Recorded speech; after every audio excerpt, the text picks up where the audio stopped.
There are 5 common mistakes that we see made in Title IX cases before a complaint is ever filed.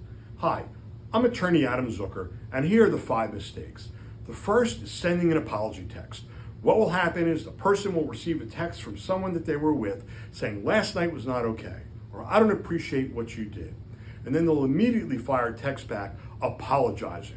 Why? Because people don't want other people to feel bad. They'll often fall on their own sword and accept responsibility for something they didn't do. But let's face it, 2 people can see the same event very differently. By sending that apology text, what the person is doing is creating evidence to be used against them in an eventual Title IX prosecution.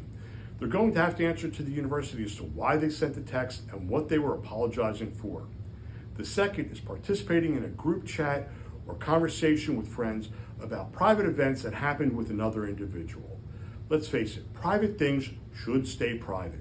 The person may have had a great time with this individual, but once they find out that they were sharing intimate details about their experiences together, they're going to become very angry and will likely file a Title IX complaint against them.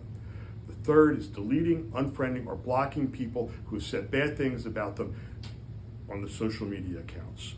Look, nobody wants to be friends with somebody who said nasty things about them, but those social media accounts contain valuable information that can be used in a Title IX defense that can be lost once they're blocked. The fourth is appearing in front of judicial boards, either a fraternity, sorority, or university club. Oftentimes, complaints will be filed with these organizations before they're ever filed with the Title IX office. By appearing in front of these boards, the person has now created another record that can be obtained by the university and used against them in a Title IX prosecution. And the fifth is when people ask the school if a complaint has been filed against them. Under the new regulations, which are due out very soon, a university has an obligation not only to follow up on Title IX complaints, but to actively seek out Title IX violations. By asking whether a complaint has been filed against yourself, the person then sets off alarms at the university, which the university will then use to launch their own complaint. So the person has essentially shot themselves in the foot by filing a complaint against themselves.